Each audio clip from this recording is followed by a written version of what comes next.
जिस समय कोई समस्या जन्म लेती है, उसके साथ ही उसका समाधान भी जन्म लेता है।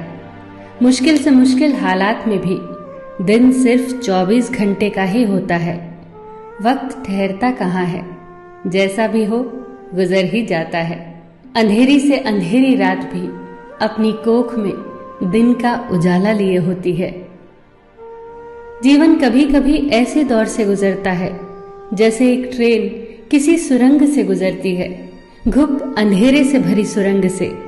पर क्या हम उस वक्त अपनी टिकट फेंककर उस ट्रेन से बाहर कूद जाते हैं?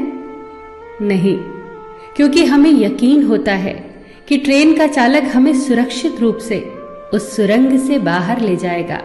जिंदगी की ट्रेन भी जब दुखों और मुसीबतों की सुरंग से गुजर रही हो, चारों ओर अंधेरा दिख रहा हो, तभी तो जरूरत होती है उस भरोसे की, जिंदगी के ड्राइवर पर भरोसे की, जो पार ले ही जाएगा। बस याद रखना कि कभी कभी सुरंग बहुत छोटी होती है और कभी कभी बहुत बड़ी, पर आखिरकार यह है तो एक सुरंग ही, जिसके दूसरी ओर उजाला ही उजाला है। बस भरोसा मत खोना। शाखाएं अगर रही तो पत्ते भी आएंगे, ये दिन बुरे हैं तो क्या हुआ, अच्छे भी आएंगे। एक घर में 5 दिए जल रहे थे। एक दिन पहले दिए ने कहा, इतना जलकर भी मेरी रोशनी की कोई कद्र नहीं, आज मैं सबके लिए व्यर्थ हूं, इससे तो बेहतर है कि मैं बुझ जाऊं। ये कहकर वो दिया बुझ गया। जानते हो वो दिया कौन था? वो दिया था उत्साह का प्रतीक। उसे देखकर दूसरे दिए ने कहा, जो शांति का प्रतीक था, मुझे भी बुझ ही जाना चाहिए। मैं निरंतर दुनिया को शांति की रोशनी दे रहा हूं, पर फिर भी लोग हिंसा करते हैं। ये कहकर वो दिया भी बुझ गया। तीसरा दिया, जो भाईचारे का दिया था, वो भी उन्हें देखकर बुझ गया। अब न उत्साह था, न शांति, न भाईचारा। तो ऐसे में चौथा दिया, जो एकता का प्रतीक था, वो भला कैसे जला रहता? वो भी आखिरकार बुझ ही गया। पर एक दिया था जो अभी भी जल रहा था, एक छोटा सा दिया, अपनी मध्यम सी लौ लिए निरंतर जलता हुआ। एक छोटा बच्चा घर में आया। उसे 4 बुझे दियों को देखकर अफसोस नहीं हुआ, बल्कि 5वें जलते दिए को देखकर वो खुशी से झूम उठा और उस नन्हे से दिए से उसने वो 4 बुझे दिए फिर से रोशन कर दिए। जानते हो वो दिया कौन सा था? वो दिया था उम्मीद का दिया, आशा का दिया। उम्मीद वक्त का बहुत बड़ा सहारा है उम्मीद तो हर लहर किनारा है।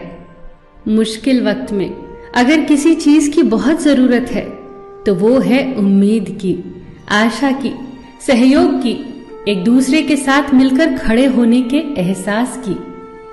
बात उन दिनों की है जब द्वितीय विश्व युद्ध चल रहा था। जर्मनी के बम वर्षकों का खौफ सब तरफ था। लंदन में दूध की एक लंबी लाइन लगी थी।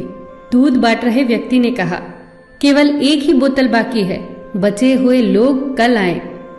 आखिर में दूध की बोतल जिस व्यक्ति के हाथ आई, उसके ठीक पीछे एक महिला खड़ी थी, जिसकी गोद में एक छोटा सा बच्चा था। दूध न मिलने के कारण उसके चेहरे पर चिंता की लकीरें उभर आई। पर यह क्या, दूध बांटने वाले व्यक्ति ने दूध की बोतल उसके हाथों में दे दी। वो चौंकी। हुआ यूं कि उसके आगे खड़ा व्यक्ति पंक्ति से हट गया, जिसके कारण दूध की बोतल उस औरत को मिल गई। लाइन में खड़े सभी लोग उस व्यक्ति के लिए जोर जोर से तालियां बजाने लगे। उस व्यक्ति ने उस औरत के पास जाकर इतना ही कहा, आपका बच्चा बहुत प्यारा है, यह इंग्लैंड का भविष्य है, इसकी परवरिश बहुत अच्छे से करना। जब इस घटना की खबर war time prime minister Winston Churchill को लगी तो उनके चेहरे पर चमक आ गई। जर्मनी के जबरदस्त हमलों की विभीषिका से उत्पन्न चिंता से उभर कर वो बोले, अब हिटलर को संदेश भेज दो। ब्रिटेन की जीत को अब कोई नहीं रोक सकता, क्योंकि यहाँ के लोग देश पर मंडरा रहे भयंकर संकट के समय भी अपना निजी हित भूलकर देश के बारे में सोचते हैं। चर्चिल का यह विश्वास सत्य सिद्ध हुआ। ब्रिटेन विश्व युद्ध में विजेता बनकर उभरा। यह विश्वास आया कहां से? ये आत्मबल आया कहां से? आप ही सोचिए।